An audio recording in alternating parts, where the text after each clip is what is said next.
back in this time, and Clayton! 1-0 Leeds. Here's Bremner, thinks about a shot. Bremner, oh, what a strike by Billy Bremner!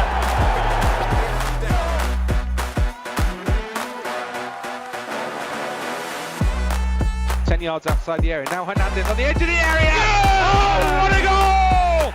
Pablo Hernandez drives forwards, comes out for Ayling. Oh yes, Luke Ayling. He finishes it off. Shot after shot after shot.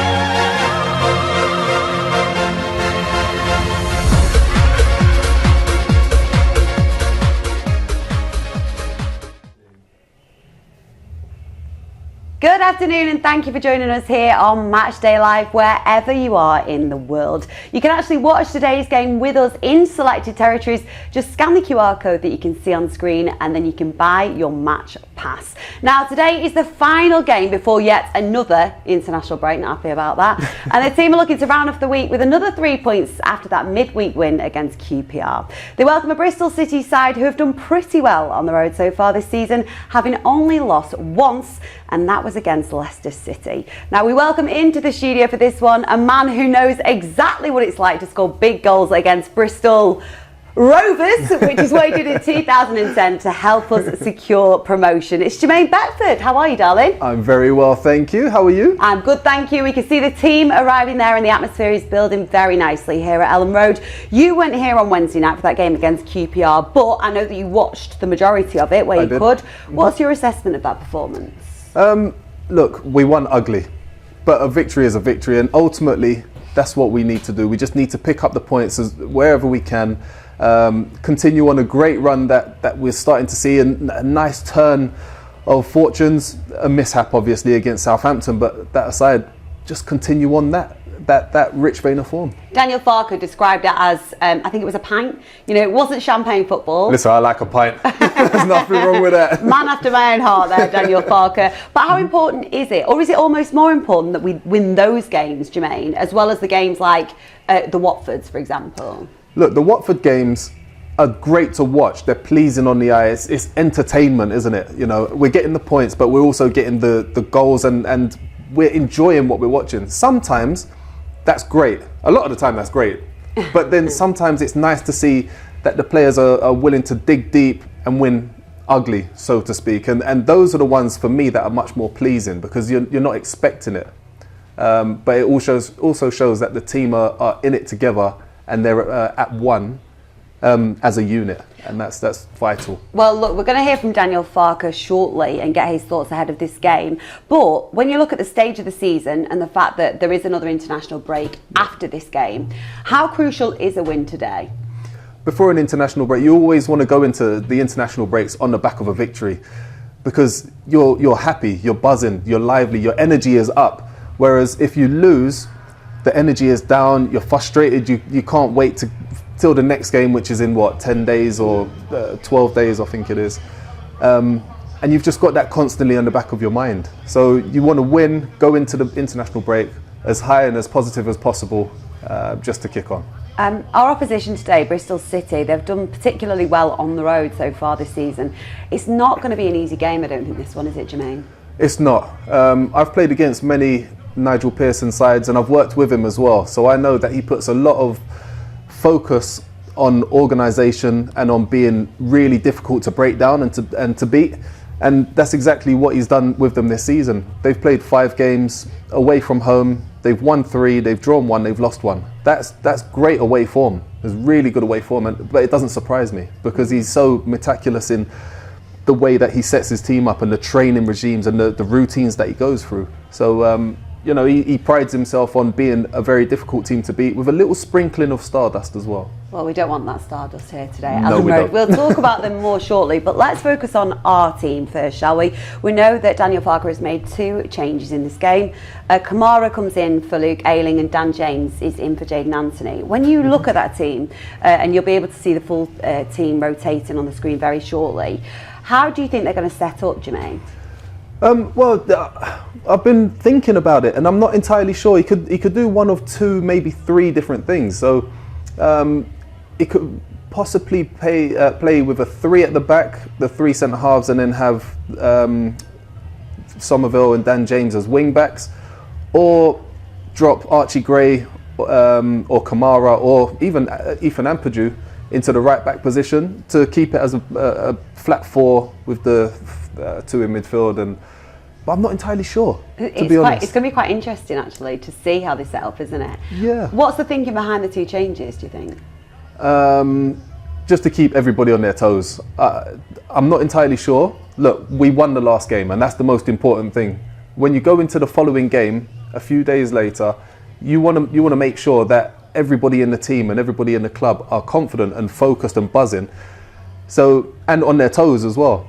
Not getting complacent. So complacency hasn't got an opportunity to creep in. So I think that's his thought process behind it. Well, let's hear from the man himself, shall we? Daniel Farke, the boss, spoke to the media ahead of this game. When you play 46 games, at least 46 games in the league and also 2 cup competitions, it's not like for each and every game you can burn like a candle from both sides, because it's not healthy. So you have to wait also a bit for the right moments when you are really like in up to full gear. So it's the same like for the team. You also need periods during a season when you're not there in the final gear, and sometimes you also have to control and a game and need a good game management and a bit more calm. And it was a bit the same with the atmosphere. So our supports are always great and fantastic, and I labeled them several times as they are pretty special and unique, and definitely they are with the best fans in this, not just in this country but in football world. So Leeds United supporters are always unique and special. It's always also up to us to entertain them and to cheer them up. But one thing is for sure. So I would say that the game against Bristol is really crucial, because we are coming from such a tough period, last 2 seasons, pre-season with all these discussions, short pre-season, then difficult period in the beginning of the season with many rumors.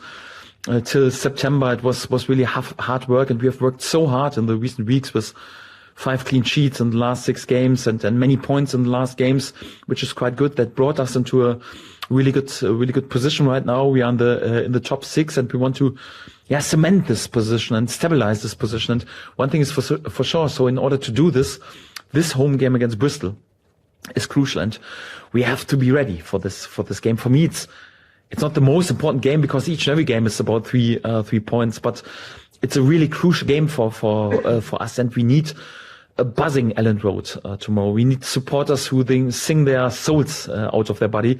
So we need to be there, and we need them to carry us. So it's our responsibility to work unbelievably hard and to work professional and to be at our best. But if they would help us again, like they always do, and if they are really on full gear, it would help us so much, because I expect a really difficult game against Nigel Pearson's side, who is always quite solid and concentrated on a really good structure and good in defending. They don't concede many goals. We have to be on it, and for me, it's one of the most difficult and most complicated games that we've played so far, and we need definitely a buzzing atmosphere. So if we can send a message out, then come on, be at your best tomorrow, because the team needs you tomorrow, and I want us to be there in the buzzing stadium. Never addicted to a special point tally or position in the table after 11 games. That's definitely for sure. But our point average would be quite good if we are successful in this game. Our position in the table would be obviously pretty good. It's not like it's important where you are after 11 games. So after 41 games, we can speak about this, but not after 11 games. But it would mean then after really good spell with many good defensive games, apart from the Southampton game, apart from the Southampton first half, perhaps. It would be a perfect final finish before the international break, and it would mean that we would go with euphorism and confidence also like into the games after the international break. And I think it's quite a crucial and quite important game, and we need to be on it, and we need to be at our best, and for that we also need a buzzing Elland Road, and I hope it will be exactly this atmosphere.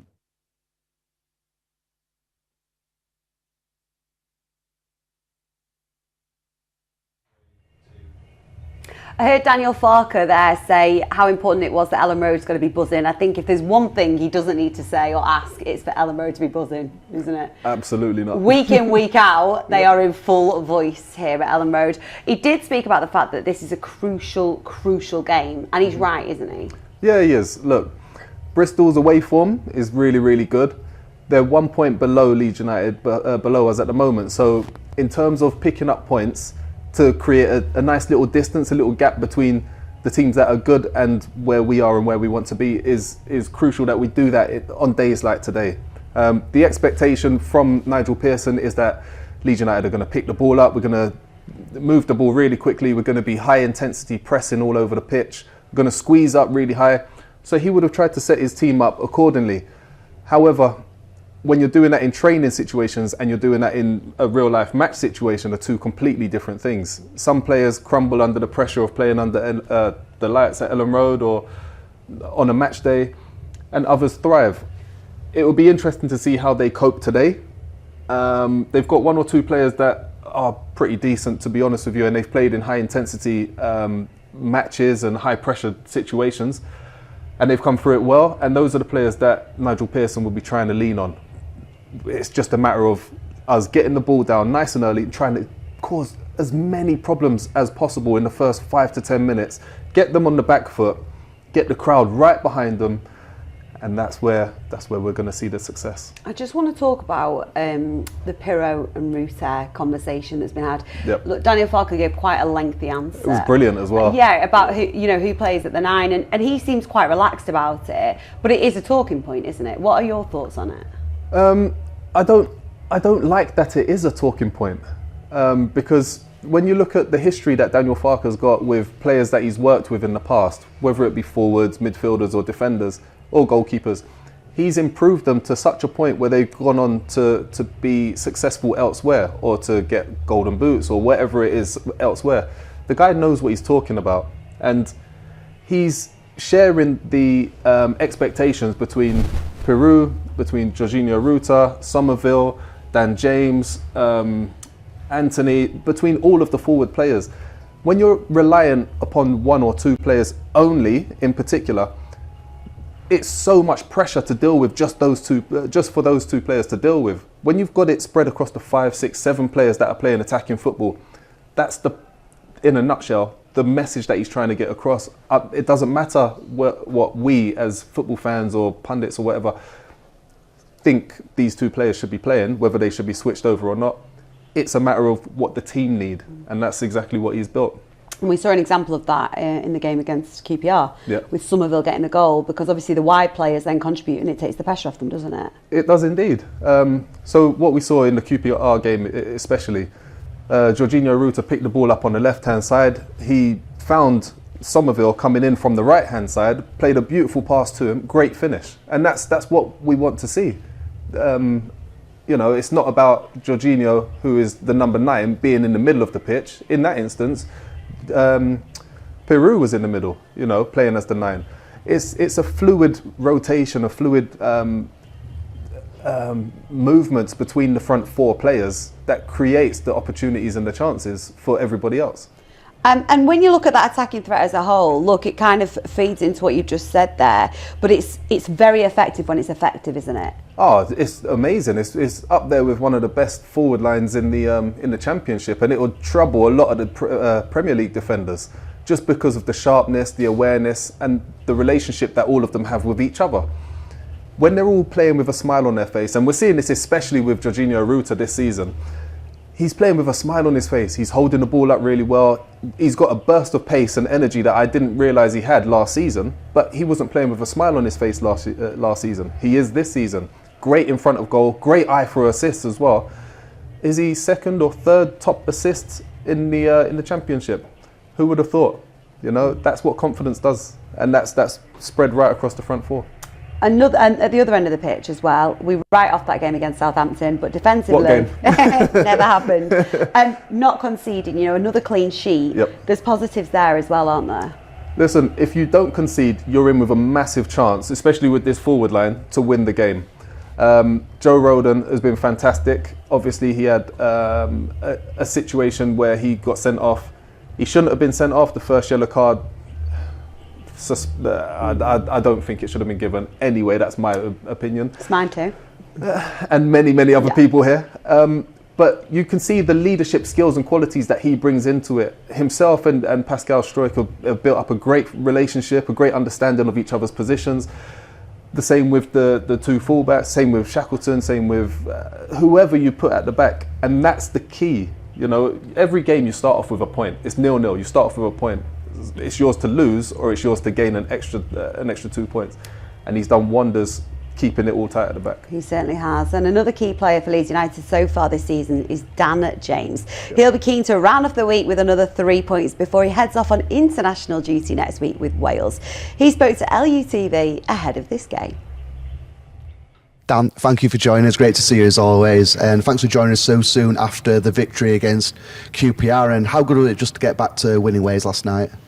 Yeah, I think after Saturday, you know, we wanted to come into this home game with a win. It's very important to, you know, keep adding points to the table. You know, we got another big win on Saturday, and you know, to go 2 wins in a row into international break would be great, but it's not going to be an easy test. For yourself, most assists in the Championship this season. How have you evaluated your performance so far? We look at the attacking players in the front line, where it's like wide down the middle. Well, the most assists, you must be pleased so far.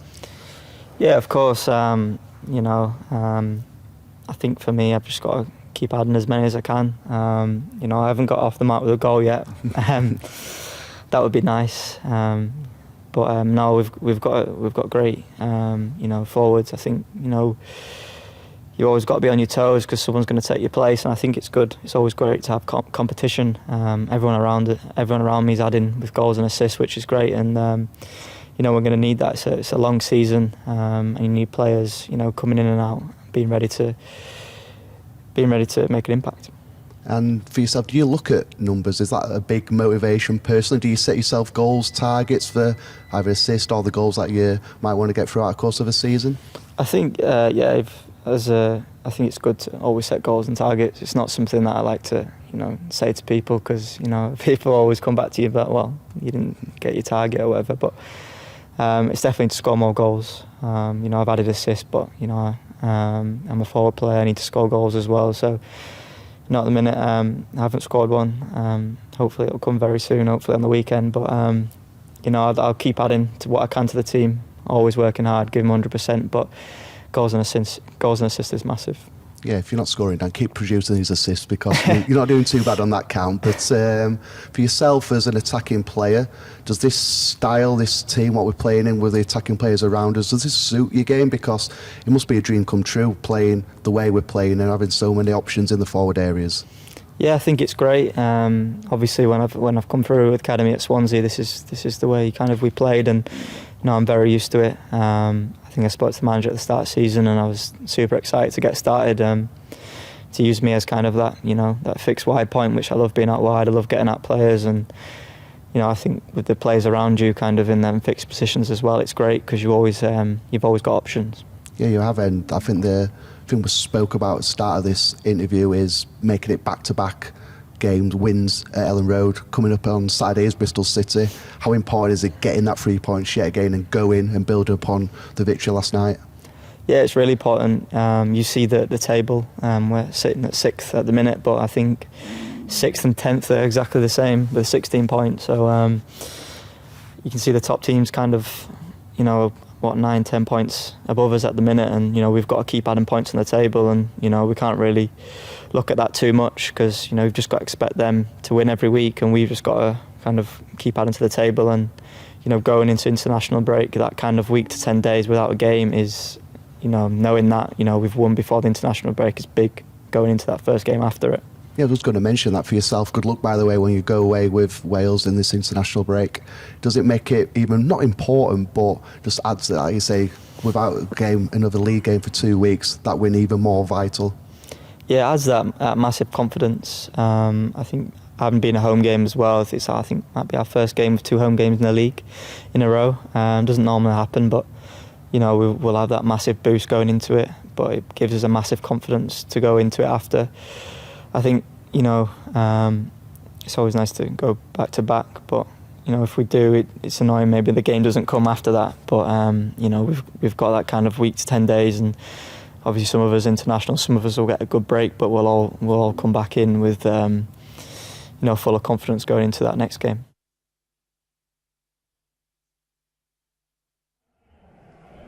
While we've been watching that, we have had so many YouTube comments and WhatsApp messages coming through with score predictions and letting us know where you're watching today's game from. Please do keep them coming in, and we'll do our very best to read them out for you at half time. Just on that, James, obviously delighted to be playing in this side under Daniel Farke. How important, Jermaine, can he be for us this season? Oh, vital. Absolutely vital. Look, we heard he really enjoys playing the way that we play. It gives him an opportunity to stay out wide and use his pace in the dangerous areas, the areas that he's going to cause issues. And that's all he wants. He just wants to play football and enjoy playing football. And we're seeing the best of him now. He's had a tricky start to his Leeds United career. He was played out of position for the vast majority of it, played as a centre forward while Patrick was injured. But now he's doing the things that he likes to do. He's linking up really well with the other front players, the forward players. And he's happy. Well, you couldn't see the smile on his face there, but he's enjoying himself. Yeah. So that's, we're seeing the best of him. He's having a good time. And he's having a good time. We know that Dan James is full of energy and pace, but what's he like when it comes to drawing his teammates? This week, we put him through LUTV's art club. Let's have a look. Don't get too excited. This is the book of trades. Right, that one's easy. Sealand, biggest arms ever. Wow. Who's that? That is awful. Mine's going to be worse than that though.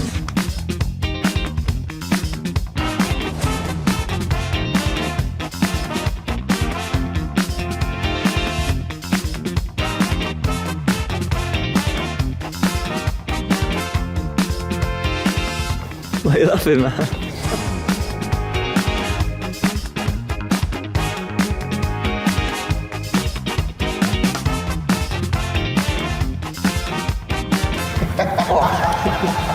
I think I'm done. Yeah, I'll be raging.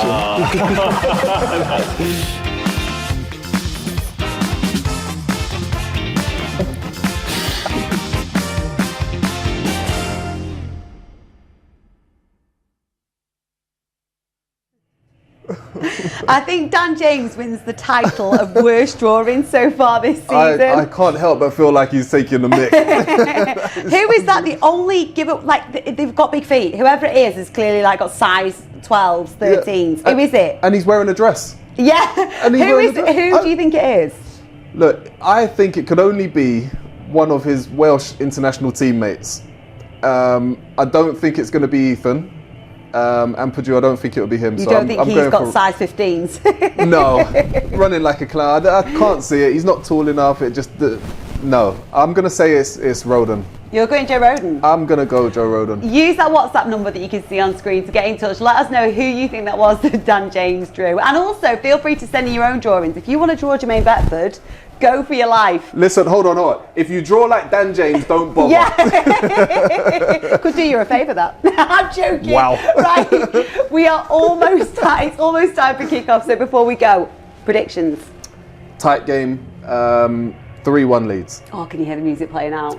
Yes, I can. I'll change it. I'm going to say 2-0, another clean sheet. 2-0, another clean sheet. Still the 2-goal difference. All day long. Right, let's head outside, shall we, and join our commentary team this afternoon, Bryn Law and Tony Dorigo. But before that, let's get the thoughts of Archie Gray.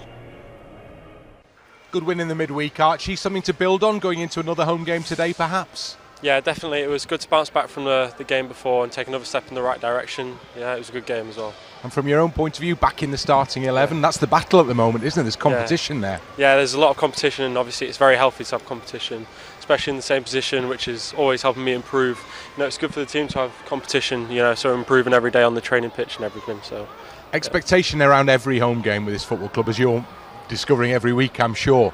But when you're at home against Bristol City, you've got to be aware their away form's actually very good, isn't it? Yeah, they're on good form right now, and they're obviously a good team. So we need to be careful of what they've got, their threats, which we're aware of, and we've been analysing over the training pitch and stuff. So we just need to focus on our game as well. I think it'll be important to hopefully get the 3 points today. So yeah. Preston in third. Bristol City are only a point worse off than today's hosts, and they've travelled well.